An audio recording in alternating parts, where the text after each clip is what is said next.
Eesti Esu. Tere head Eesti Esu vaatajad ja tere Andres Maimik. Tere. Filmimees Andres, milline on sinu viimane film, mis sa välja lasid? Produtsendina ma lasin välja 1,5 nädalat tagasi filmi Minu kallimad, mis räägib polüamooriast. Mis asi on polüamooria? See on inimesed elavad oma elusid ja igatsevad sinna nagu rohkem armastust. Nagu tuntud filosoof Friedrich Nietzsche on öelnud, et me ei armasta elu mitte niivõrd sellepärast, et me saame elada, kuivõrd me armastame elu, et saaks armastada. Ja see on, et andmisrõõm on suurem kui... Ja armastuses käivad alati kolinas lepis kaasas ka selle nagu tumedamad küljed. Ehk siis kui armastus otsa saab või sa armud kellessegi teisesse, seal ja mis sa siis teed, ei taha haiget teha, siis armukadedus, omandi, iha, see eksklusiivsuse vajadus ja ka nagu ressursi jaotamine. Ja kõik see teeb nagu inimsuhted väga keeruliseks ja tõmbab sinna sisse mürgiseid noote nagu ütleme siis võimuvõitlus või kellegi manipuleerimine kellegiga või siis valetamine või kombineerimine või siis nagu selline salaelu on ju, kaksikelu. Nüüd 70-ndatel, kui toimus siis seksuaalrevolutsioon, õigemini juba 60-ndatel, hakati viljelema sellist asja nagu teadlikku vaba armastust. Mitte seda, et sa lihtsalt käid ringi ja panatad kõike ja kõiki, vaid sa räägid, sa kingid seda armastust, mis sul ühe inimese vastu on, viid üle teisele inimesele ja proovid viljeleda seda, et sul on nagu mitu armastust korraga. Et nende väitel armastus ei ole mingi haruldane loodusvara, et mida on piiratud hulk ja mida peab kuskilt küntega maasest kratsida, et see on nagu õhk, et seda jätkub kõigile korraga ja igale poole. Ja lihtsalt inimesed, kes on nagu sellistesse mitmiksuhetesse sattunud, on nagu sasipuntras, eksinud, hirmunud, armukadedad, aga polüamooria siis need inimesed, kelles lähevad teadliku mitmikarmastusse või siis nagu mitmiklembusesse, nagu keegi on öelnud, eestindatud see polüamooria, nad lähtuvad nagu Paide Pukk lähevad, et kuidas ühte armastus niimoodi transformeerida, et keegi nagu haiget ei saa. Et tuua rohkem vabadust armastusse ja lähisuhetesse ja vähendada valu hulka.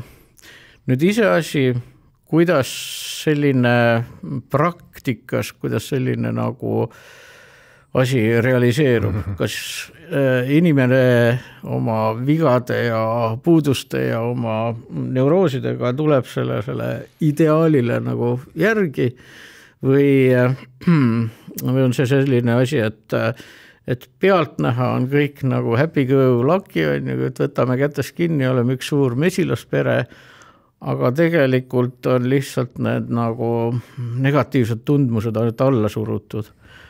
No võt, ja seda me siis oma filmis, mille autoriks ja režissööriks on Eva Kübar, me seda siis uurisime erinevate paaride näidete varal, vaatasime mitu aastat, jälgisime neid, kuidas need suhe areneb, kuidas see muutub, kes kellega on, kes kellega enam ei ole ja kuidas inimesed siis otsivad oma õnne ja kas nad selle leiavad või ei leia. Et tasub vaadata, see praegu just jookseb kinodes. See siis, kas nad leiavad õnne või mitte, see selgub filmist? Jah, ma ütlen, et selles filmis on asju, mida tavaliselt dokumentaalfilmis harva näeb, ehk siis inimeste tooreid emotsioone, suhtekonflikte, draamakaart, pöördeid, sellise nagu, mida tihtipeale on ainult mängufilmis näha. Ja selleks, et saada seda tüüpi dokfilm teha, sa pead mitmeid aastaid veetma inimestega koos, võitma nende usaldus, vahetevahel ka kuidagi reguleerima oma suhet tegelasega, leevendama kriise, süstima neisse eneseusku ja lõpuks sul on nagu terabaite materjali, et see on nagu 100 tundi ja sa pead sellest kõigest kokku toksima ühe filmi, et see on nagu vägagi pikk ja keerukas protsess, aga tasub seda, sest me näeme, et inimesed on nagu autentsed kaamera ees. Et ta on oluliselt teistsugune film kui, ma ei tea, Rannamaja näiteks, kus on ka noored inimesed tulevad kokku ja möllavad ja siblivad armusuhteid ja kõike, aga see on ikkagi veidike nagu lavastatud või teatavate manipulatsioonidega esile kutsutud nagu formaadikas, aga kui sul on vaatlev doks ja sa ei saa neid tegelasi nagu sundida midagi tegema. Mingid väiksed asju, et tule sealt majast välja ja ma ei saanud hästi kätte, tule uuesti, aga kõik, mis nagu kaamera ees on, et sa pead ootama seda õiget hetke, et asjad hakkaks juhtuma, jagama ära, et millal või hakkavad sellised asjad, mis võiksid olla vaatajat huvitada, on ju. Seal veel nagu tundide kaupa nad võivad seal kartulit praadida ja siis pesu pesta ja raamatuid lugeda ja selle kõike sa pead üle elama ja kui inimene on nagu turvatsoonis, ta enam ei pane seda kaamerat tähele või teatavas mõttes üles laetud, on ju, mingis konfliktses olukorras, et ta enam ei näe seda kaamerat. Ja siis oleme õigel ajal õiges kohas ja vajutama nuppu ja siis lootma, et pärast tegelane ütle, et no, seda me küll seal filmis ei saa näidata.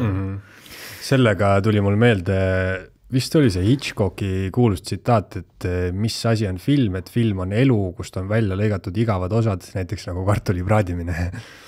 Jah, kusjuures meie filmis on kartuli praadimine sees, ka igavust peab vahepeal olema, et huvitavaks läheb, ei saa ühtlaselt kogu aeg nagu pinev olla, et läheb ka ühetaoliseks. Ja tegelikult dokfilm, me ei saa öelda, et ta ei ole nagu isikupärane, et ta ei ole oma tegija nägu, sest juba lavastamine põhimõtteliselt algab sellest, et mis kaadrit sa valid, mis sa välja jätad, algab ka sellest, et milline on kaadri suurus, on ju, et kui sa lähed kaameraga väga lähedale, on ju, siis sa saad, ütleme, sellist mikromiimikat kätte, kui sa tahad nagu näidata, kus see tegevus toimub ja mis inimesed ja kuidas nad omavahel positsioneeruvad, on ju, sa võtad nagu üldplaani ja siis juba seda, kuidas on nad siis pildi peale võetud, millises konfiguratsioonis, juba see on nagu lavastamine. See tuli meelde, ma ei mäleta, mis selle filmi nimi on jälle, aga oli mingi dokfilm, kus jälgiti ühe poisi elu täiesti väiksest peale, kuni ta sai siis täiskasvanuks. Oligi vist enam-vähem 18 aastat võttis see aega. No. Mingi paar aastat tagasi minu arust oli see film ja käis igalt poolt läbi.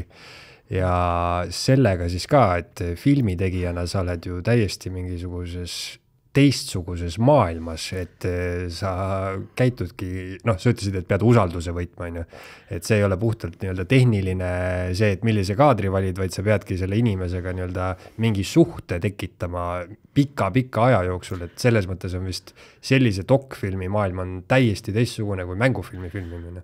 Ma arvan, et sa vihjad sellele filmile, mille nimi oli Boyhood, mille autoriks oli Richard Linklater. See oli ikkagi dramatiseeritud film. Et ta oli küll väga eluline, aga ta ei olnud dokfilm, see näitlejad ikkagi mängisid seal. Lihtsalt see võte jaotus nii pika perioodi peale, et oli näidatud nagu poiss kasvas nagu eelteismelisest nagu täismeheks vahepeal. Aga ma tean, üks vene dokfilmi režissöör on teinud oma tütrest ja ka filminu mingi 18 aastat kogu selle ütleme, imikust saati kuni täiskasvanud saamiseni, mis on dokfilm. Aga see on luksus. Väga nagu see eksklusiivne kaup on selline film, et mida sa saad pikalt teha, sest enamjaolt on sul ju rahastajad kukil ja rahastajad tahavad aruandeid saada ja tahavad teada, et sa oled seda raha õieti kasutanud et kui sa 10 aastat filmid, siis sul on kõik need tähtajad möödas ja inimesed arvavad, et sa oled raha lihtsalt maha elanud. Rastaja tahab teada, et mis tegite, siis ütled, et filmisime kartulipraadimist, siis tal on meeles. Ja noh, eks rahastajad muidugi lollid, et kui sa neile neid rahustad ja eks nad saavad aru ka, et hea dokfilm on selline nagu prantsuse vein, et ta peab küpsema ja küpsema ja veel küpsema.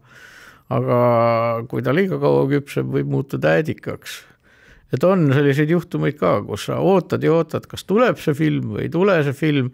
Noh, ei tea ka, et materjali on nii palju, sa filmid järjest juurde ja lõpuks ei saa aru ka, ei orienteeru enam sellest, on nagu mingi rägastik ja tegija lõpuks loobub. Et nad, jah, see dokumentaalfilmi tegemine on psühholoogiliselt palju keerukam kui mängufilmi tegelemine. Sest alati, noh, sa alustad heas usus, et elu tuleb järele nendele ideedele, mis sul on, aga vahel ei tule. Vahel elu ei võta huvitavaid avaldumisvorme, vaid lihtsalt tuiab ühe koha peal, siis sa pead otsima, siis sa pead mõtlema, kuidas neid tegelasi avada, kuidas seda nagu asja kuidagi nügida niimoodi, et ta liigub õigesse suunda. Siis sul peab jätkuma kannatus ja visadust, et käia kogu aeg talvel ja suvel ja ohverdada oma elu minna, vaatama jälle elada selle tegelasega koos. Vaadata, kuidas sa lõpuks hakkad talle kuradi närvidele käima, siis sa pead oskama nagu kuidagi teda nagu ära moosida või tema nagu motivatsiooni tõsta. Ütleme, kui eriline inimene sa oled ja kuidas, kui hea sa kaamerast välja paistab ja kui huvitavad su nagu need tundmused on, kuidas, et sa nagu milline ekraani karisma on ju, siis ja sa pead selles asjas sees olema, sa oled ikkagi suht üksi. Okei, sul on paariga, sul on monteerija, sul on produtsent, need toetavad üksteist, aga sul ei ole sellist suurt tugigruppi ja sa tead, et sa ei saa neid sündmusi nagu lavastada, sa ei saa nagu ette ütelda, nagu, mis nende repliigid on, sinu repliigid, et mis emotsiooni see esile kutsub. Sa pead lihtsalt ootama, et see nagu asi tuleb. Aga sellist autentsust, mida sa mõnikord dokfilmis saad, isegi kui sa tead, et tegelased natuke nagu tajuvad kaamera kohalolu, et nad natuke nagu mängivad iseennast, ikkagi selles on nagu see elutõde, mida mängufilmis režissöörid püüavad, aga sutsuke jääb ikka puudu. Ma mõtlen, et mis on ka tegelase motivatsioon, et kui on näitleja motivatsioon on ilmselt ikkagi, kas siis saada palka või kuulsust või seda ja ta näeb seda, ütleme, filmimise ajajoont ka, et ma võtan selle töö otsa vastu nii-öelda, mul on see periood on ju, siis dokfilmis, ma ei tea, kuidas sa üldse lähened sellele inimesele, et kuule, et ma kavatsen siin nüüd 2 aastat filmida, vaatame, kas midagi välja tuleb. Ja näitleja palka ta ilmselt ei saa, on ju. Jah, see, keegi on kunagi öeldud, et kui sul ei ole midagi väga tarka öelda ja tahad endast ikkagi nagu head muljet jätta, siis mumise. Ühesõnaga on sellised jutu või ärarääkimisviisid, ma ei taha kõiki neid ametisaladusi välja öelda, aga on sellised viisid, kuidas sa saad inimeste egole, edevusele, sellisele koostomeelsusele, entusiasmile vajutada, et nad tulevad projektiga kaasa.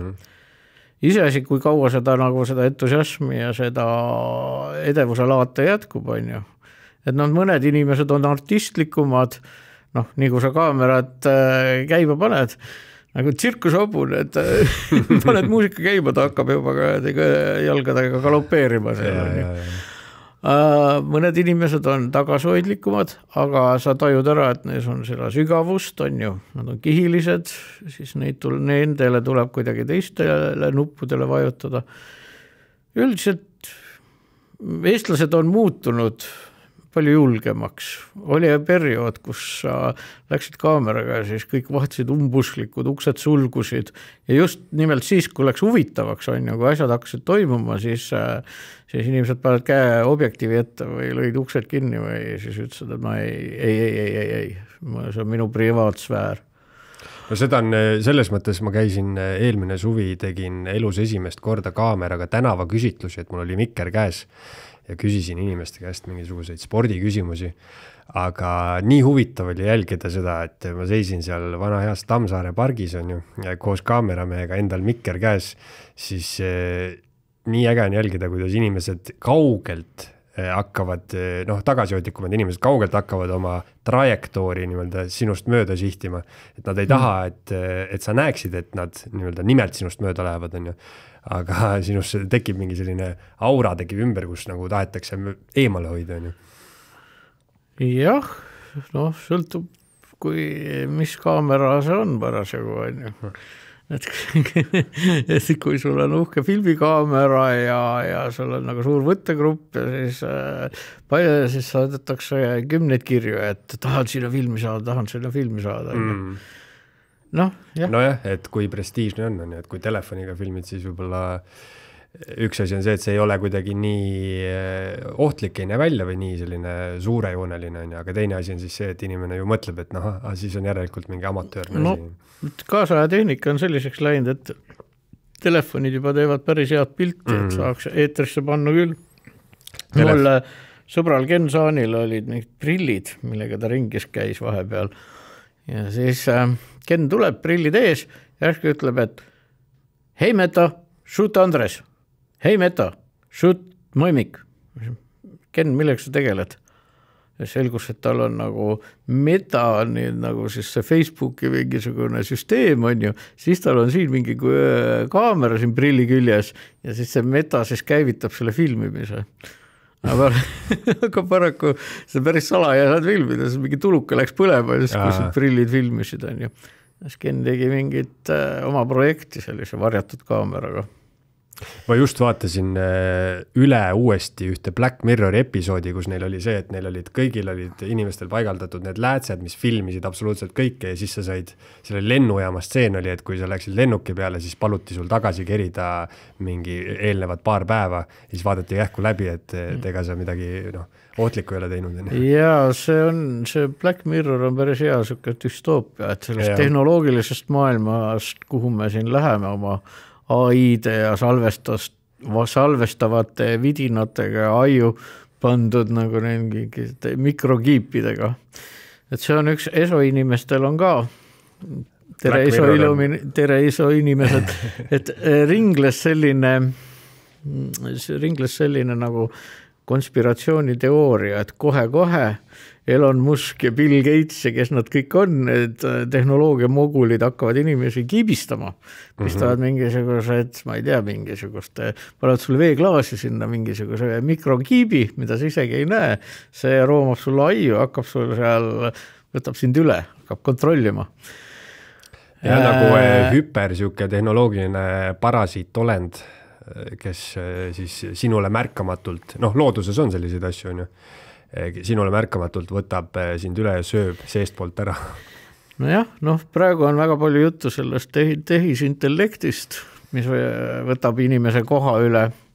Minul on muidugi see pigem head teinud, see tehisintellekt, et kui on vaja kiiresti midagi tõlkida või mingit teavet saada. Kuigi ma otsin oma tütrele Viivi Luige kohta informatsiooni, ja see chat GPT pani täiesti segast, võtles Viivi Luigele hariduskäigu välja ja peab ikkagi topelt kontrollima, et mis seal siis nagu tuleb. Ma lugesin kuskilt üks Norra mees, otsis selle sama chat GPT-st oma elulugu ja siis tehisintellekt kirjutas talle sellise eluloo, et ta on tapnud oma 2 väikest poega, istunud 20 aastat vangis.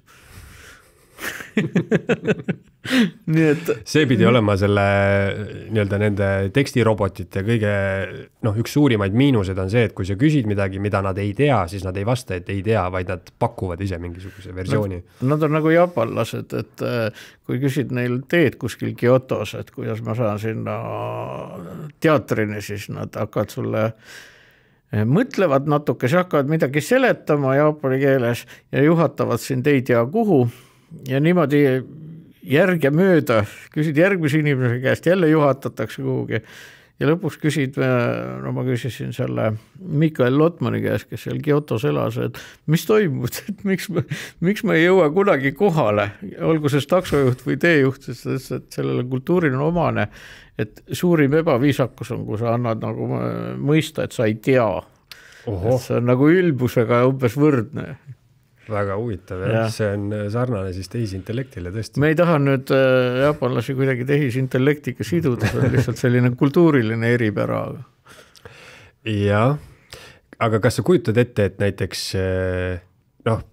tehisintellektiga tehakse mingisuguseid hüperseksroboteid juba, aga võiks ju teha sellise, ütleme, režissöörile sellise perfektse filminäitleja, kes ostad endale ühe selle näitleja, ta võib sul võtta erinevaid rolle, kujusid ja siis teeb kõik, mis sa tahad seal kaameras. No ma saan aru, et praegu Ameerikas, Hollywoodis on päris tõsine teema see ja näitlejad nõuavad, kui nad pidasid streiki, nii näitlejad kui stsenaristid, nad nõudsid, et tehisintellekti piiratakse filmi tegemise juures.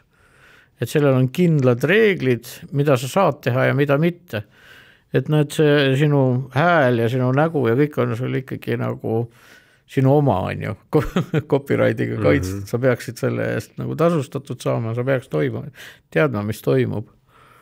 Et üsna see tehnoloogia on juba nii kaugele jõudnud, et peatselt ongi sul ideaalne näitleja. Neid tehakse nooreks, on ju seal mingi film, see Tom Hanksiga on ju, kui need on nooreks tehtud ja siis on neid seal kuidagi nende kujutisi siin seal ka kasutatud, kui näitlejad ennast kohal ei ole. Aga sa võid võtta mõne meie seast lahkunud näitleja ja teha temaga igast trikke. Mingi case oli selle minu arust Scarlett Johanssoni hääle kasutamisega vist, et tema kaevas lausa kohtusse kellegi, et kuskil kasutati tema häält niimoodi, et ta ise ei olnud midagi rääkinud. Aga see on see deepfake'i teema, et sa, kui sul on piisavalt on ju videomaterjali sellest inimesest, siis saad lasta ükskõik, mida tal teha on.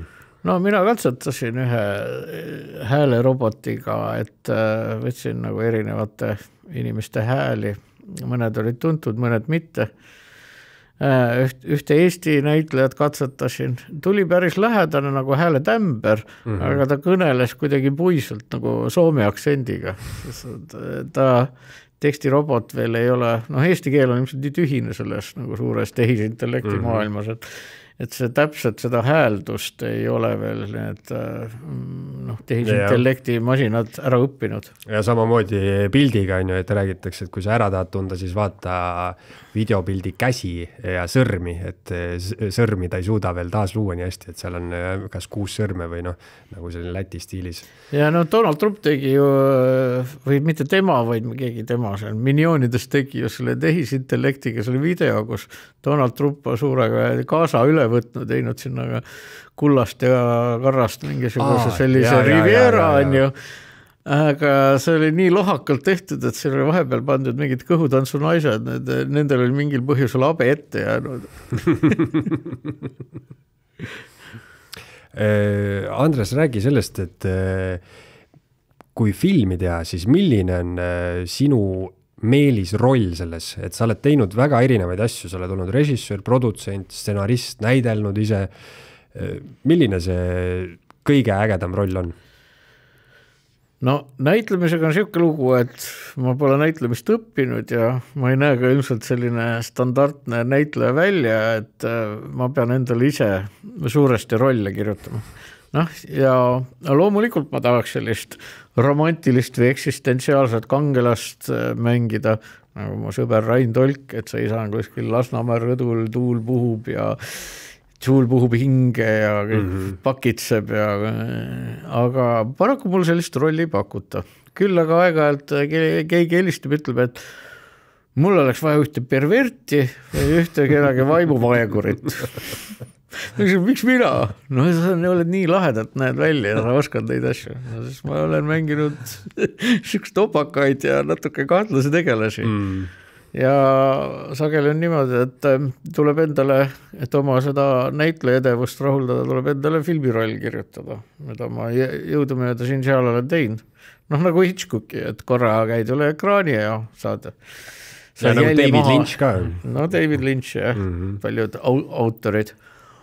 Mis puudutab, et see on niisugune nagu niisama pulli mõttes. Vahetevahel, kui me Rainiga mõne sketši mõnele kliendile kirjutame, aja jooksul on seal LHV-le ja mõnele sellisele investeerimisfirmale ja mõnele veel on ju, siis me kirjutame ka sellised karakterid, mida on nagu tore mängida.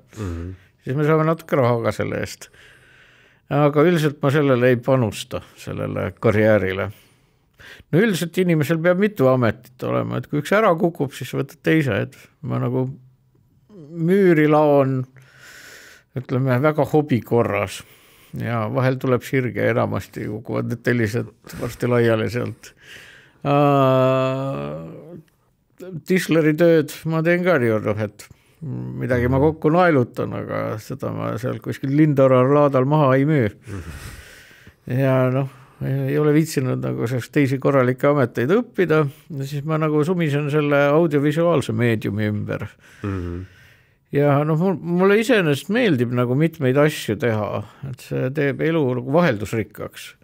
Et kui sa näiteks oled võtteplatsil, issad, kuidas ma igatsen, et ma saaks sinna montaažiruumi. See on rahulik, vaikne, süsteemne töö, struktureerid materjali, mõtled selle ümber, ei pea kogu aeg nagu otsustama ja kuidagi ennast nagu kuidagi mingisuguse kindralina välja mängima, et sa kuidagi kõik sõltub sinust ja sa pead kogu aeg kuidagi kiire olema, kõik küsivad mingisugune piu-pau-põmm on ju.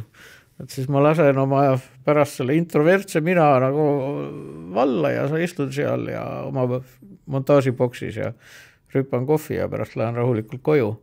Aga kui liiga kaua on seal veedetud aega seal üksinduses, tahaks nagu elu tagasi. Tahaks, tõmbaks elu käima, et inimesed käiks, tehakse nalja, katsetatakse näitlejatega karaktereid, proovitakse, näed, kuidas ime sünnib, on ju sellist nagu mõnusat kogukondlikku elustiili ja sa näed, et midagi hakkab sellest nagu erakordselt kooruma.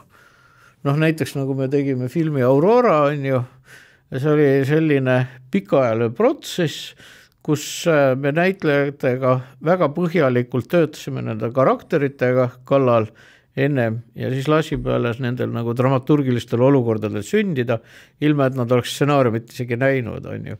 Et niimoodi vaikselt ehitasime karakterite peale nagu lugu üles ja mitte väga vaikselt, sest kui näitlejad olid ikka väga sügavalt karakterites sees ja nad suutsid nagu sellesse impro käigus väga konfliktsetesse olukordadesse, siis see oli väga lärvakas, et vahepeal naabrid tahtsid politseid kutsuda, et mis seal toimub, tohutu koduvägivald on ju. Et sellistel asjadel juures olla nagu väga viljastav.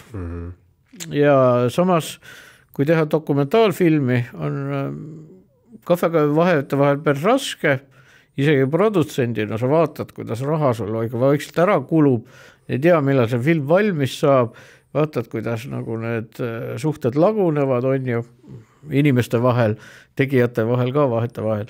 Ja siis oled seal hädas, aga pärast tagantjärele mõtled, et see oli ka märkimisväärne kogemus, et kui ma teeks kuskil suhteliselt rutiinset liinitööd, on ju, et sellistesse asjadesse ma ei satu, et see filmitegija karjäär annab mulle isiksusena nagu päris palju juurde. Noorena ma olin väga seiklusjanuline ja sõitsin nagu ilma rahata hääletasin kuhugile läbi selle Venemaa, Gruusiasse, Armeeniasse, Türgi piiri äärde, sattusin igasuguste hullude ja pervertide otsa ja kogu elu oli seiklus, on ju. Nüüd küpsenuna ma sellist asja nagu ma juba ellu ei taha. Ma tahaks, et ma olen lapsevanem ka, et meie elu on suhteliselt nagu ettearvatav ja stabiilne.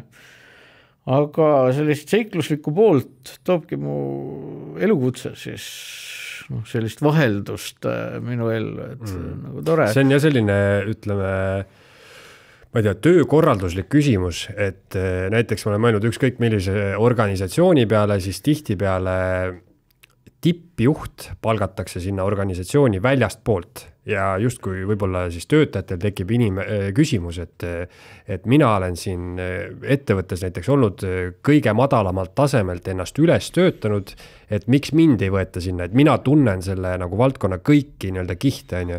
Ja sama asi võib-olla režissöörina on see, et ma ei tea, mis sina arvad, et kas režissöör peab nagu mingil määral mõistma kõikide nende filmi juures olevate ametikohtade nii-öelda töö sükest korraldust või režissöör on see, et mina ei tea kaameratest midagi, mina tahan seda, tehke teie oma asju. No hea oleks, kui ta ikkagi teaks sellest nagu filmi tegemise köögi poolest ka, et kui sul on 40 matši ümber ringi ja sa ei tea, mis ametitki nad peavad, et mida nad siin nagu tellerdavad jalus ja et see võib-olla ei ole päris õige, et see ebakompetentsus hakkab varsti välja paistma ja režissöör võib kaotada oma autoriteedi, kui ta on liiga ignorantne. Samas muidugi ta ei pea kõiki inimesi teadma, ta ei pea kõikide ametite peensusi teadma, sellepärast nad ongi nagu osakonnad. Ja režissööril on ka seal vahelüli, on esimene assistent, vahel ka teine ja kolmas, kes siis teevad sellist nagu kes majandavad, kes hoiab seal platsi peal seda nagu ajagraafikust kinni ja seda korraldust, et inimesed ära ei, et see töö ära ei lagune või töökorraldus, kes seal teeb graafikuid, kes seal räägib näitlejatega, kes on seal nagu taustanäitlejate peal, et kui sa teed suuremat projekti, siis lihtsalt režissöör ei ulatu igale poole. Kui sa teed väikest tudengifilmi, siis sa muidugi karjad oma hääle kähedaks. Ja vahel võib juhtudagi niimoodi, et režissööri, tead suke asi nagu imposter sündroom, ma ei tea, kas eesti keeles on see mingi petise ja see on see, et sa tunned, et sa ei vääri midagi või? Just, et kuidas ma selle koha peal olen sattunud, kas kõik teevad oma tööd nii briljantselt, kes seal veab juhtmeid, kes seal sätib mingisuguseid nuppe, kes seal ehitab seda dekoratsiooni üles, kes seal paneb riidesse, kes seal teeb mingisuguse kummalise, sellise dramaatilise krimmi. Kõik teavad oma asja, sina siis tuied ringi seal ja takerdud juhtmetesse, jood kohvi, unustad oma kohvitopse igale poole ja ajad mingit segast juttu. Näitlejad mõtlevad, okei, tore, ja, väga huvitav, mida te räägite, härra, aga mida ma tegema pean. Et näitlejad teevad oma sellist psühhotehnikat ja siis sina nagu proovid nagu seda nägu jätta, et nagu sa tead kõigest kõike ja oled nagu oskad lennult otsustada. Ja oskad ka inimesi kuidagi need tuju üleval hoida ja jätta muljet, et nüüd kõik me teeme midagi erakordset, teeme ühte asja, on väga lahe, on ju kõmm, on ju, ma olen geniaalne, uskuge sellesse, ma olen geniaalset asja pakun teile sinna. Ja siis appi, kas ma olen kuidas ma siia olukorda olen juurde sattunud, kas ma nende kõikide usaldust väärin, kas ma olen kuidagi oma positsiooni kõrgusel. Ükskõik kui palju kogemust peale ladestub, ikkagi on tunned, et see lavastajamet on natukene riski business. Ja kunagi ei tea täpselt, kas sa vead selle välja või mitte. Kavatsused on parimad, vahel kukub välja nii, vahel naa ja siis mõtled, et jumal küll, kas ma ongi niimoodi, et ma olen täpselt nii hea ja halb oma ametis, kui mu viimane film on ju. Sellised tundmused käivad ka selle juurde. Ja siis on nagu hea, kui sa saad kas minna mingit juba järgmist projekti tegema, et see juba eelmine on nagu eest ära, ei mõtle selle peale. Või B, sa saad vahepeal lülita ennast mingisugusele teisele tööle, mulle väga meeldib monteerida näiteks, et ma teen mingit. Või siis hakata nagu produtsendina aidata kellegil, ütleme, režissööril uut filmi esile kutsuda, kirjutada, aidata talle seda projektistada, eelarvet teha, ajagraafikuid, mõtelda, kus filmida, kellega panna meeskond kokku. Ja sellest nagu selline orgunnitöö on ka täitsa mõnus vaheldus. Ja mõnikord väga tore kirjutada, on ju, erinevaid ideid, on ju. Eriti kui siis nagu loomingulised mahlad lähevad voolama. Mul on erinevad partnereid, kellega ma olen nagu seda filmi filmi kirjutanud ja lavastanud, et siis on hea siuke nagu tegib dialoog, selline põrgatamine, selline kuidagi kaasamõtlemine. Et kui ma peaks nagu ühte rida ajama, näiteks olema mingi superprodutsent, siis ma pean mõtlema, et juba, mis ma järgmisena teen, mida ma ülejärgmisena teen, kus ma selle rahastuse kokku ajan, käima mingisugustel filmiturgudel, suhtlema, leidma, haarama inimesi nööbist kinni, otsima leviagente, siis kaastootjaid, mida iganes, kogu aeg projektita. Ma kurat suren sinna saatesse, kui ma peaks kogu aeg seda tegema. Ma mõtlesingi, et tihtipeale võib jääda mulje, et üldse, ma ei tea, Eesti kunstimaastikul üleüldiselt on selline tendents, et kuna me oleme nii väiksed, siis iga mees peab olema 100 ala meister, on ju. Ja kui on mingi suurem turg, siis on nagu iga väikse liigutuse jaoks on oma ette spetsialist. Ei, ma ei tea, tegelikult Eestis tehakse päris palju neid kaastootmisprojekte, vähemus kaastootmine või siis mingi selline allhanke kaastootmine, et meie poolt on siis meeskond ja näitlejad tulevad kuskilt mujalt või on siis selline, kus on nagu tegevus toimub mitmes kohas, mitmes keeles ja need, kes käivad nende projektide peal, siis ütleme, kes on spetsialiseerunud, valgustajad, heliinimesed, kõiksugused assistendid, kostüümiinimesed, kogu see kaader. Ja nad on päris palju oskusi omandanud, mida Eestis ei saa, pluss ka kogemusi saanud. Ja see töökultuur on kui me võrdleme näiteks, ma ei tea, 20-aastase taguse ajaga, on oluliselt muutunud professionaalsemaks, kiiremaks, ingliskeelsemaks ja üldiselt nagu see kaader, kes filme teeb, nad on üsna profid ja.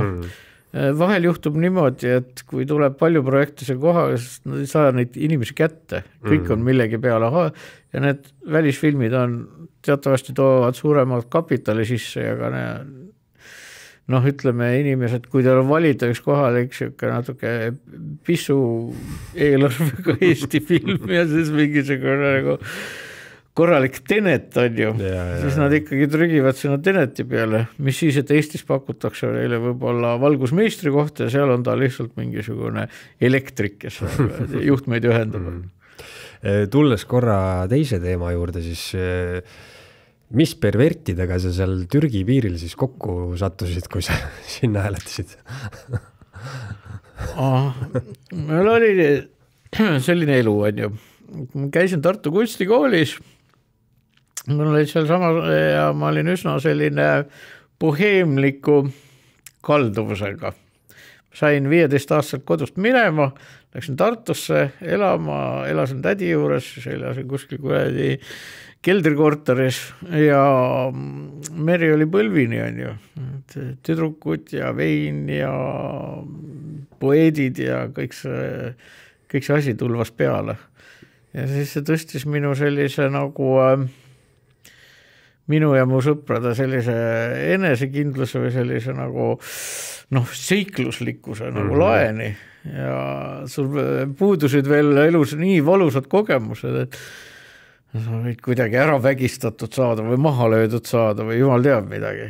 Ja siis ühel päeval, ühel suvel mõtlesime, et lähme sõbraga taevaskotta, jäime rongis magama õlle uimas, ärkasin Venemaal. Paneme sinna Moskvasse, on ju. Meil on telk kaasas ja veel mingisuguseid natuke raha ja joonistustarbed, on ju. Jõudsime Moskvasse, paneme veel edasi. Vaatame, kuhu me saame, on ju. Tuli mingisugune rong, Batumi rong, istusime selle peale. Siis sõitsime seal Jänest, kuni meid avastati ja siis maa tõstati seal kuskil kuradi Orioli linnas. Sealt me panin veel edasi, mingi teise rongiga. Seal oli juba miilits vastas. Siis me ajasime seal vagunisaatil mingi segast juttu, et me läheme Tbilisi ringrajale müra mõõtma ja kõik kuradi varustus on ära varastatud. vaatas mingit seda juttu ajasime seal ja siis me rääkisime veel, et me oleme nagu arheoloogid ja läheme Ararati mäele, ühesõnaga mingist elukunstnikud. Ja vastasin ennast miilitsas ja siis viidi meid sinna lastetuppa, me oleme mingi 16-17 aastased noored nahaalid. Siis vaadati, et neid süstlajälgi ei ole, siis visati meid välja miilitsast, siis me olime kuskil keset Venemaad, kuskil Kurskis, praegu mingi sõjategevus on ju. Siis panime oma telgi püsti sinna raudte vahel, edasi hääletasime ja sattusime Gruusiasse on ju. Ja sealt edasi mõtlesime, sõitsime veel Armeeniasse, elasime seal kuidagi, varastasime vahetevahel süüa, vahetevahel tehti välja, vahetevahel keegi kutsus koju ja siis hakkas sulle sinna voodisse pugema ja hakkas enda vastu litsuma ja siis ma pidin mängima.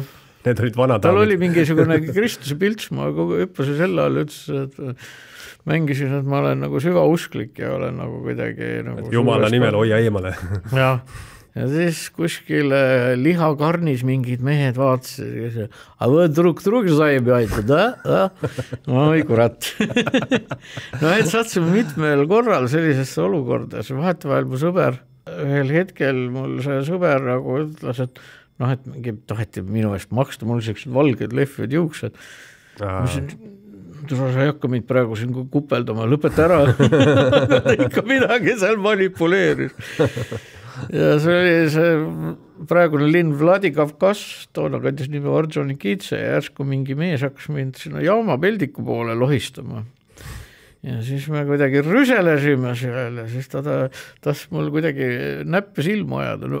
Kogu aeg oli mingisugune värk käimas. Mingi oht oli õhus kogu aeg. Oht oli õhus, jah, aga tollel ajal me nagu ei teadvustanud seda ohtu, sest see oli nagu huvitav. Õnneks me pääsesime kõikidest nendest olukordadest. Ja vaata, kui nüüd meenutada. Ja lõpuks ma jõksin koju niimoodi, et mul olid nagu need ketsid oli niimoodi ära lagunenud, et nad oli nagu nööriga kokku seotud seda ketsi külge. Ja ema ja isa muidugi muretsesid ja vahepeal käisid Emajõge traalimas, et kus ta on. Mingil hetkel seal mineraalne voodus saatsid mingid postkaarte, et ei, ma olen siin. Käisime Gruusias ja väga tore oli. Ma olen tihti seda mõelnud, või nagu enda peale ka mõeldes, et kuidagi nooremana oli siuke, ongi nagu veider väide, et nooremana olid enesekindlam, aga see tuleb sellest lollusest, et kuidagi lihtsalt sul oli seda tuhhi nagu peale lennata. Mingil olukorral ei mitte mõelda üldse, mis saab, on ju, et nüüd, kui sa nagu rohkem tead, kuidas asjad käivad, siis sa oled nagu natuke oma sammus ettevaatlikum või selline. No jah, ja see aeg oli siuke, on ju, et vanematel nii palju muud elust teha. Mu ema oli ka kõva rändur ja isa oli ka sõits pilliga orkestriga ringi ja mina oma tütart kindlasti ei laseks sellisele avantüürile, on ju. Läheb ta siis kellegi sõbraga või mingil juhul, on ju, hoian nagu silmad ära. Aga sel ajal kuidagi lapsed kasvasid nagu omapäi ja eriti veel noored inimesed. Hakkasid punkariteks, jõid kuskil mingisugustes kohtades, laberdasid ringi ja siis vahetevahel, siis, kui on sügav kriis, siis leiti lapsed üles ja loeti neile sõnad peale. Või lapsed leidsid ise vanemad, kui kõht tühjaks. Aeg oli teissugune, muidugi enda lollus ja siis nagu üks päev ma käisin ujulas ja mulle meeldib nagu võõraid neid dialooge pealt kuulata. Et kus sa ikka satud nagu teiste inimeste sekka, käid ikkagi oma sõpradega läbi, aga siis ujulas või ühistranspordil ma õudselt nagu olen nagu mingi spioon, ma kogu aeg kuulan, mida inimesed teevad ja kuidas nad omavahel nagu suhtlevad ja mis keelt nad kasutavad ja siis ujulas oli teispool kappi oli selline dialoog, et poiss küsib, et miks see mehed ikkagi ära surevad kiiremini kui naised? Statistika ütleb, et mehed surevad kiiremini ära ja see on sellepärast, et nad võtavad rohkem riske. Ja tüdrukud elavad kauem või naised.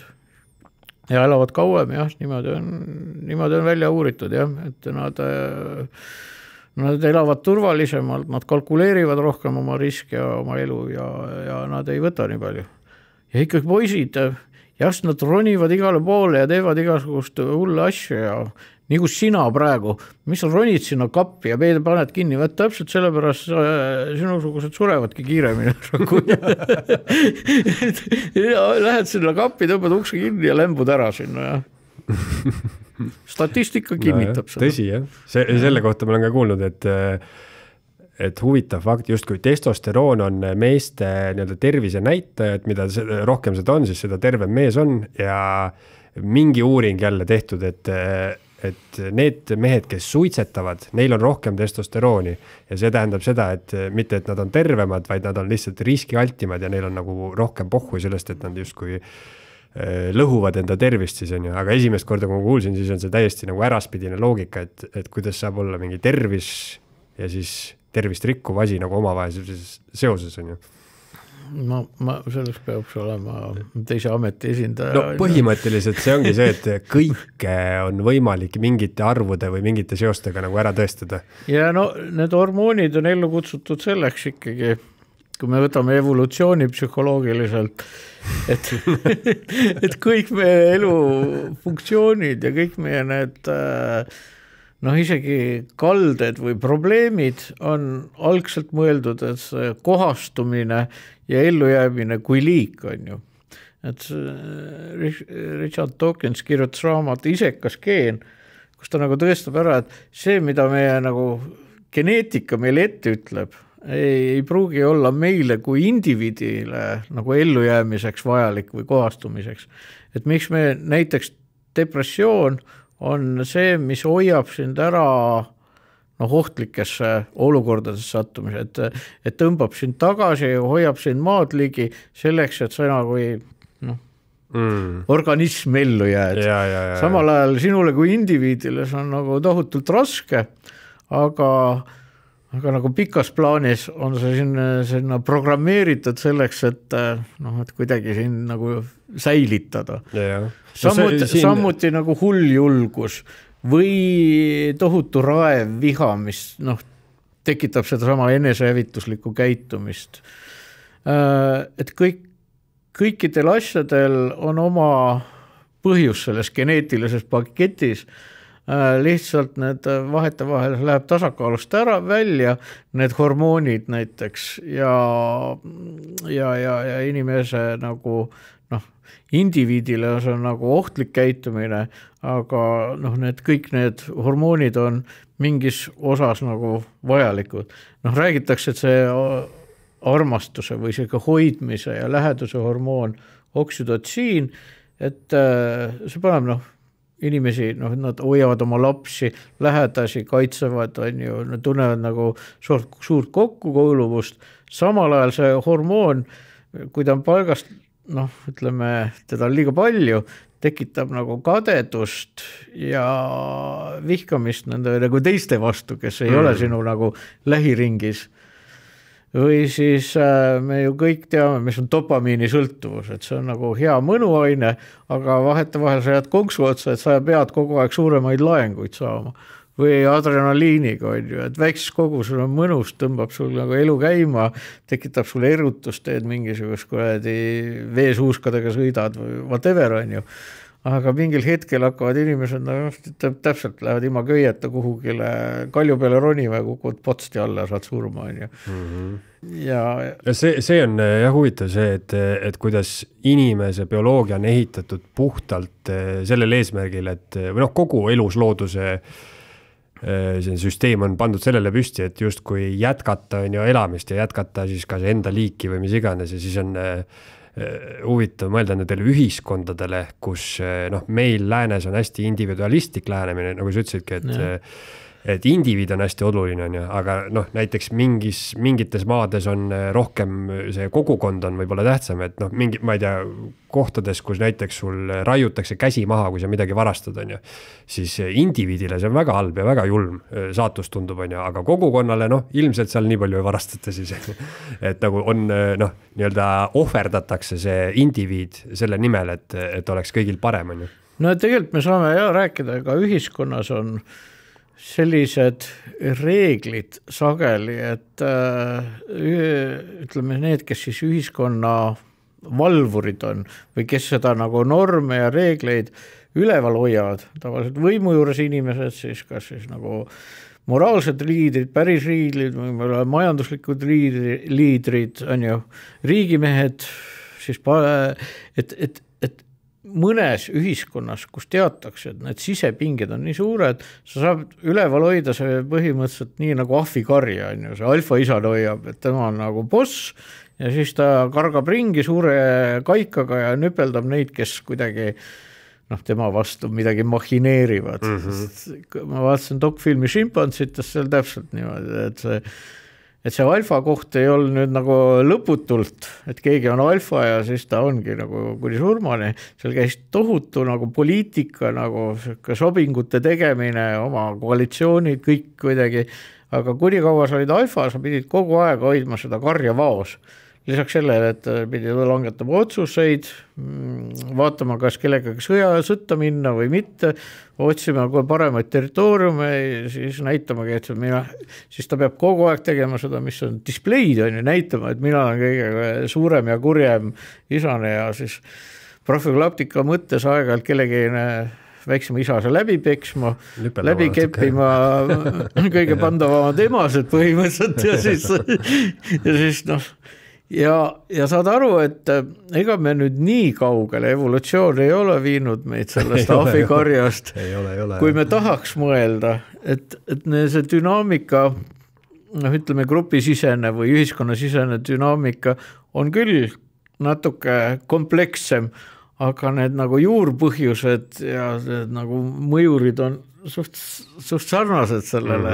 No eriti seda on huvitav mõelda, sest see kontrast on nii suur, et ütleme, inimese mingisugune evolutsiooniline areng ei ole justkui järele tulnud sellele, mis meil, ma ei tea, me oleme siin alfa isaste mängu mängime ikka, aga saadame mingid meile ja oleme viisakad, on ju, see on kõik nagu selle peale ehitatud udu, on ju. No võib-olla see on natuke meelevaldne võrdlus, aga vaatame, see on nagu Ameerikas toimub selle presidendi valimisega, et nad kogu aeg ütlevad, me oleme nagu väga maailma liiderriik, meil on nagu kõige parem demokraatia, me oleme nagu inimõigused, kõik see värk on ju.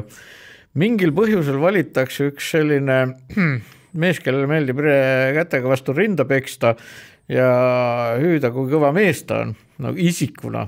Valivad selle presidendiks ja mingis paari kuuga juba tundub, et see läheb kuhugile mingisugust, igal juhul see teekond, kuhu see riik on läinud, selle presidendi juhtimisel ei ole demokraatlik ja siis ütleme selline maailma nagu väärtuste verstapost. Nagu nad meeldib öelda, et mis on shining city on the hill või midagi nad tegelikult see on...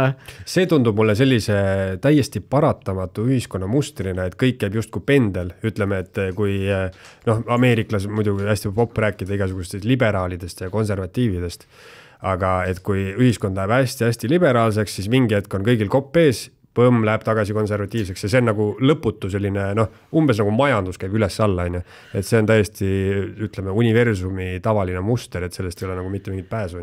No ma arvan, et siin ei ole küsimus isegi liberaalsuse konservatiivsuses, et kui see demokraatia on ju sobiks ju nii liberaalidele kui konservatiividele mudelina.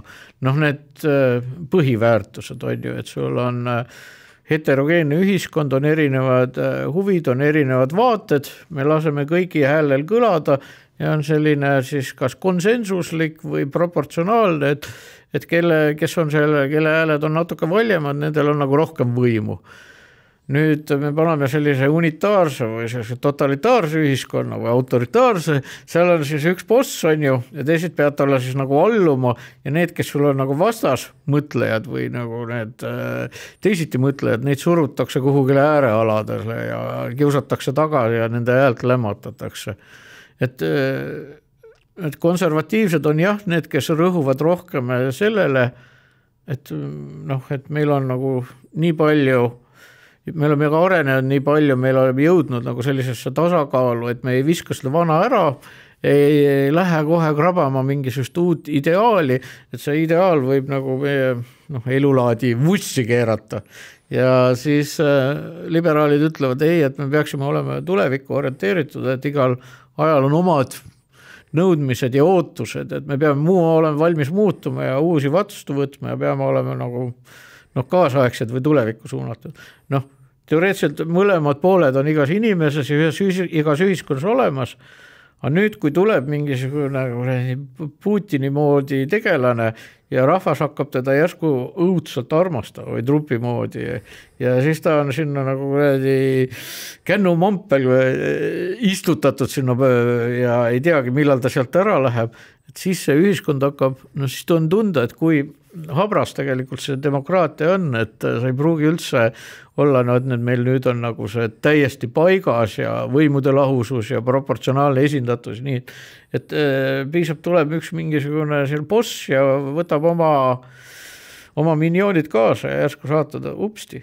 Juba meie ühiskond on nii teisenenud ja ta ongi see ahvikarja mentaliteet tagasi tulnud. Seda ma muidugi ka usun, et seal mängib hullult siuke mingi polariseerimisel, mängib rolli see, kui palju näiteks inimene tarbib seda meediat. On ju.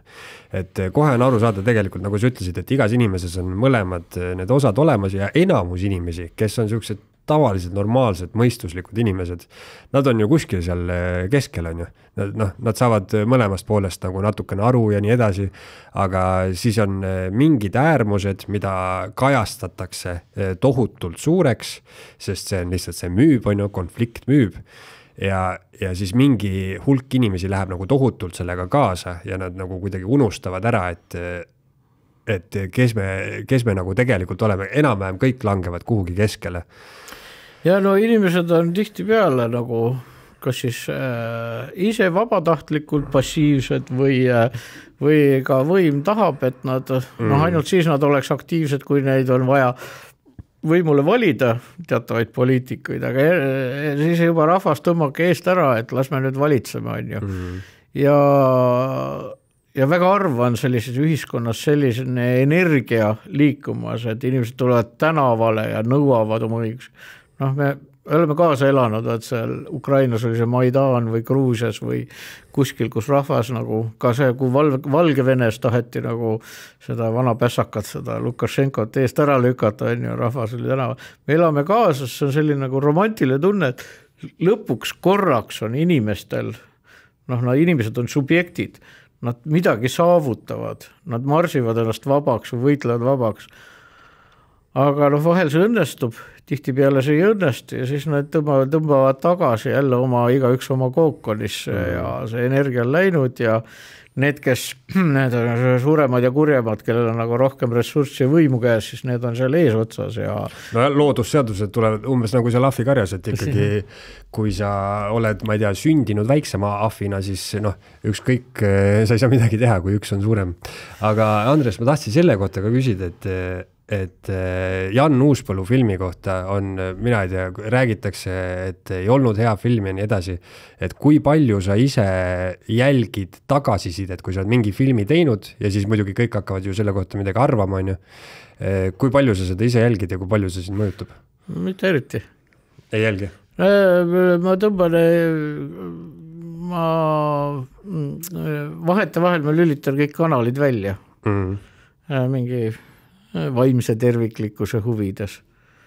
Ja mul ei ole sellega vaja tegeleda, kui muidu ma kuidagi hakkab see rumineerima või hakkab peas ketrama ja see segab. Kui mul on asjad, millega ma edas lähen, siis ma teen seda asja. No see võib juba siis, kui nagu... Samas oli nagu Aurora sai päris hea vastuvõtu, mis tuli nagu 6 aega varem välja. Erinevad filmid, erinevad ajad, erinevad stiilid, on ju, erinevad põhjused, erinevad eesmärgid. On ju. Ja. Siit tuleb minust see hästi hea point, mida ma kuskilt kuulsin ja millega ma olen hästi nõus, et ükskõik mida sa teed, selle kohta midagi arvatakse. On ju. Ja nagu hästi tervislik on suhtuda tagasisidesse niimoodi, et sa ei lähe mitte kummagi tagasisidega kaasa, et kui sind kiidetakse, paratamatult sul on hea tunne, aga kui sa lähed sellega liiga kaasa, siis sa justkui tõused ära. Kui sind laidetakse, siis sa lased lihtsalt enda tujul alla tõmmata, et sa peed mõlemasse tagasisidesse suhtuma kuidagi neutraalselt. On ju. Ja ma üldiselt viimasel ajal ei loe kriitikat, ma ei loe ka positiivset kriitikat, meil ei ole vaja endale selle, kuidas seda öeldagi, väliseid stimulante, et see natuke eksitab, on ju, nii positiivne kui negatiivne. Ja vahel ma tunnen, et iga film on nagu liiga tähtsaks tehakse, nagu seal Uuspõllu, jumal teab, mis kuradi ootused olid seal. Me tegime sama mudeli järgi, nagu see Jan Uuspõll läheb Tartusse. Mõned sketšid olid toredamad, mõned võib-olla mitte, aga see mudel oli sama, võib-olla oli seal natuke vähem nalja, võib-olla rohkem sellist nagu filosoofilisemaid nagu teemasid nagu keskealise mehe oma. Ma ei tea, mida inimesed ootasid olid suured, mõned juba parastasid ette, et milleks ma pean istuma sinna sipelga pessa, me määrime veel tagumiku meega kokku, et tulge ja sööge mind, on ju. Mul ei ole mingisugust vajadust nagu selles masochismist püherdada, et jah, ma nagunii kuulen, mida inimesed räägivad, see tuleb ka kaude kohale. Ja Aurora puhul jälle vastupidi on ju, et ma sain aru, et see film töötab, seal on nagu inimesed tunnevad ära neid sisemisi dilemmasid, mis on peategelasel. Saad aru seda, mis on nagu need peremustrid, kus on natuke nagu üleseotud suhted. Saad aru, mis on lämmatav abielu, on ju. Saad aru, mis on iga tegelase selline nagu hingeline probleem, miks ta sellises olukorras on seal. Saad kõigile kaasa elada, et see film mõjub hästi enamikele vastu. Kindlasti paljudele meeldib ka, aga kui kriitik võtab, siis tal on mingisugune see kriitiku positsioon, vaatab seal seda teist ja kolmandat, on ju. Kui ma ise filmikriitikuna kunagi töötanud, siis ma tean küll, et enam-vähem, kuidas see süsteem funktsioneerib seal, kuidas kriitik kirjutab ja kuidas lugeja loeb ja kuidas neid asju võetakse. Aga ma ei, kuna ma teen neid filme mitte nii tihedalt ja iga film tundub just nagu, et jumal teab, millal järgmist saab teha, siis on äärmiselt ebatervislik nagu lasta ennast sisse tõmmata sellesse pöörisesse, kus kõik midagi arvavad, on ju. See on hea selline nagu näitke vabatahtlik eksiil, et ma panen nagu tõmban need kardinad ette või sõidan kuhugile, võtan mingi distantsi, sõidan kuhugile reisile või lihtsalt olen asjadest eemal. Jah. Nii ühel kui teisel puhul. Ja. Mis, kui sa mõtled filosoofiliselt, siis mis on see, mis sind filmi ja kino juures üldse paelub? Et mulle tundub see, kui sa lähed, on ju, kas sa lähed kinno või vaatad kodus või ükskõik, kus sa tarbid seda filmi, on see, et sa ikkagi lased ennast viia nagu mingisugusele reisile, kus sinu eest on tehtud see süžee ära, sa lähed sinna kaasa, sa elad läbi neid samu asju, mida sa laval näed ja see on nagu selline kuidagi hästi-hästi kuidagi iidne asi ka, et miks, ma ei tea, lõkkääres juba need samad ahvid lugusid jutustasid, on ju. Aga mis sind paelub filmikunsti juures? Mind paeluvad dilemmad. Mind paeluvad nagu vastuolud. See, et inimese sees on tegelikult mitu erinevat isiksust, mis vahetevahel hakkavad panevad erisuundadesse jugama ja hakkavad inimest nagu puruks rebima. Ja siis on nagu huvitav vaadata, et kui keegi on nagu kangelane, on ju, kangelasfilmid, et keegi läheb suurele teekonnale ja siis kohtub lohega ja tapab lohe ja kohtub oma varjuga ja siis sünnib uuesti, et need on ka toredad need muinasjuttfilmid, aga pole nagu otseselt minu rida, sest nad ei kõnele, ei aita mul minu enda mõtteid edasi mõelda või oma enda tundmustest aru saada või peegelda midagi vastu või ma ei saa nendega nagu, ma ei pea nendega dialoogis olema. Et kui me näeme sellist vastuolu, et kus inimene näiteks tal on seesama, me rääksime alguses polüamooriast ja ka film Aurora oli suuresti sellest, et sa olid nagu tugevas kristlikus abielus ja siis tuli keegi väga lennukas boheemlik Tartu selline nagu vabamõtleja oma meheliku karismaga võlub ära ja see hakkab sind ära tõmbama sellest elust, sellest turvalisest paika sätitud elust, kus sa oled, on ju. Ja kuidas sa siis nagu nende vahel ennast uuesti leiad või ennast kaotad või kuidas sa üldse nende tunnetega opereerid, kui sul on nagu ühest küljest süütunne, teisest küljest armastuse tunne, vajadus ära minna, vajadus nagu klammerduda, need on nagu korraga või päris korraga ei saa olla, aga niimoodi balansseerida nende tunnete vahel on ju, et kord üks, kord teine. Maarja Kangro kunagi kirjutas raamatus või tegelikult see oli raamatus, ei, see oli see ööülikoolis, ta rääkis sellega, ööülikooli teema oli oma jama on ju. Ja seal ta kõneles sellest, et noored emad, kes on nagu lastega koju jäänud ja need naised, kes ei ole lapsi saanud ühel või teisel põhjusel, et ühele, need, kes on lastega kodus, et sa tunned nagu rõõmu sellest, kuidas väike laps kasvab, on ju, kuidas sa ta annab sulle tagasi nähes, et inimene nagu kujuneb välja, kasvab üles, omandab uusi oskusi, see rõõm selle üle nagu ületab selle nagu vaeva, mis sa näed lapse kasvatus, unetud ööd, ripub sul tissi otsas, närib nisad ära, on ju, pead neid kakaseid mähkleid kogu aeg nendega mällama, samal ajal kui tead, kui sul nagu teised kooliõed on kuskil väljas, ööklubis, harrastavad ühe öö suhteid, möllavad, on eufoorilised. Et see rõõm sellest selle väikse inimese koosolekusest peaks kompenseerima selle ütleme siis selle naudingu või iha, mida sa siis kõrvale lükkad sellest ilmajäämises, see, millest sa ilma jääd. Et sa natuke nagu kadestad seda, et inimesed elavad nagu täie rinnaga, samal ajal, kui sa oled siin nagu kuidagi koju sunnitud jääma ja hoolitsema kellegi eest.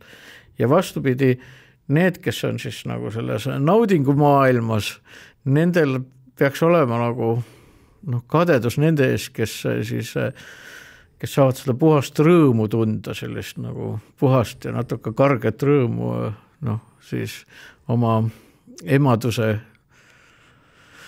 emaks olemise nagu tundmustest. Natuke segaseks läks see jutt. Ma just rääkisin ühe sõbraga sellest mingi päev, et emadus on mingi asi, mida ma ei oska täpselt kommenteerida, see on ilmselt nagu kõditab väga-väga mingisuguseid sügavaid asju naistes on ju, aga et niivõrd paratamatu ja inimlik on see, et sa tahad seda, mida sul ei ole. Et see alati sulle tundub, et see, mida sul parasjagu käes ei ole, et see on kuidagi ahvatlevam. Ja see on ilmselt mingil suurel, ma ei tea, inimkonna tasandil on see ka suuresti progressi alus on ju, et sa nagu alati ihkad kuhugi teise kohta või midagi sellist, mida sul ei ole. Ja, seoses selle Auroraga meil oli ka üks selline nagu lendlause, mille ma võtsin Tõnu Õnnepallult, kes omakorda võttis Hollandi kirjanikult Huismansilt selle, elu on nagu pendel, mis on kõigub valu ja igavuse vahel. Et põhimõtteliselt, kui sul on nagu väga valus, sa tahad sellise igavesse, turvalisse, ettemääratud ellu tagasi. Aga kui sa väga palju elad sellist nagu, ütleme sellist heakodanlikku elu, kus sul on kõik paigas, kes toob, kes viib last, kes käib toidupoed kaudu, tuleb koju, kes mida õhtul tehakse süüa, on ju. Ja siis mõtled, et kurat, teil oleks vaja natuke sellist tooreid tundeid, oleks vaja spontaansust, oleks inspiratsiooni, oleks riski, on ju. Ja siis inimesed lähevadki vaheta vahel oma ilusast paika sätitud kodudest ära ja lähevad kuhugile, ei tea kuhu, mis seiklustele vastu ja avastavad ei tea kellega mingisugustes kuradi garaaži tagaruubidest mingisugused õliste mutrivõtite vahel mingist rajuseksi viljelemas seades kogu oma nagu ütleme selle turvalise ja ja hästi paika sätitud elu nagu löögi alla. Ja sellega mul tuleb meelde, mul on üks lemmikkoomikuid, on üks Ameerika juba surnud härra Patrice O'Neill, et siis tal oli hea sarnane võrdlus oli, kui ta rääkis meestest ja naistest, et kui naine on selles õnnelikus väikekodanlikus abielus, aga selle naise näiteks unistuste mees on siis George Clooney, on ju. Siis tuleb George Clooney tema juurde ütleb, et kas sa oled nõus kõik oma lapsed, pere, ilusa selle siin nagu tühistama või nagu selja taha jätma, et tulla minuga, siis et enamasti naised, nad küll on väga meelitatud sellest ettepanekust, aga nad on, et okei, ma ei ole nõus, on ju. Aga et meestel on see sama olukord, kus neil on kõik hästi, siis tuleb mingi prügikasti tagant roomab mingisugune prostituut välja ja siis mehed on kohe nõus kõik nagu riskima. Aga ilmselt see on üsna inimlik, jah. No ma ei tea, kus kõik on nõus riskima. No jah, kõik muidugi ole. See on võib-olla liialdatud ja ma usun, et meie ümberringi on ka daame, kes läheksid George Clooney'ga kas või 3 minutiks saaksid ühte väiksesse, saaksid korraga trammiga sõitagi nendega. Ma eelmises saates just rääkisin Mehis Einsaarega ja siis me rääkisime ka sellest, et üldse nagu kunstinimeste see dilemma on ka see, et kunstiinimene võib-olla elab sellist üsna tormist elu ja siis on niisugune kerge igatsus on ikkagi sellise kodanlase, sellise rutiinse, et mis sa poest õhtul võtad sellise elu järele, on ju. Ja samamoodi võib-olla siis kodanlastel on see sama nagu igatsus selle järele, et tahaks nagu välku ja pauku nagu rohkem natukene. No mina ei oska öelda, kuidas see nii-öelda kunstiinimene, kas on üldse selline nagu katusmuiste veel pädev, ma arvan, et kuidas keegi elab, et on kõiksuguseid ju, on neid, kes elavad vägagi mõistlikku elu ja teevad loomingut. Või mõistlikku, aga ütleme, elavad kõikide mugavustega majapidamistes ja lebotavad diivani peal ja vaatavad õhtuti, ma ei tea, mingist matskis lauljat ja võivad ikka teha nagu surematuid heliteoseid. Jah, see on üleüldine jah, see filosoofiline küsimus, et kas niisugune tippkunst või tõsine kunst saab tekkida ainult kannatusest. Sama Maarja Kangro, keda ma siin eelnevalt tsiteerisin, ütles ka seda, et kui juba kannatada, siis soojas toas ja ütleme, et ootamas vahune vann. No, seda on ju räägitud hästi palju näiteks boksjate kohta, et boksjad kaotavad oma taseme siis, kui neil hakkab hästi minema ja nad saavad siidilinad endale voodisse, et siis nad ei viitsi iga hommik kell 5 jooksma minna ja siis justkui nagu nende kunsti tase on ju läheb allapoole. Yeah. Et see on selline... Võidusõitjad kaotavad pool sekundit oma ringi ajast, kui nad saavad väikse lapse. Olen kuulnud. Väga huvitav. See on siis sellepärast, et unetund jääb vähemaks. Ei tekib see nagu vastutustunne. Ei ole nii riskialtid. Ei ole nii riskialtid, et sul on mingi teine, et see võib-olla ei ole enam kõige tähtsam, et sa nagu hambad verel nagu riskipiiril sõidad nagu maksimum aja, et pead natuke ennast kellegi teise jaoks ka säästma. Täitsa loogiline. Kuule, aga tõmbame kokku. Igatahes suur tänu, et tulid ja siis kinos on praegu film, mis selle pealkiri oligi? Minu kallimad, jah. Minu kallimad. Et minge seda vaatama, jah. Ja vaadake ikka minu loomingut, see on väga mitmekesine. Väga tore. Aga suur aitäh sulle. Aitäh.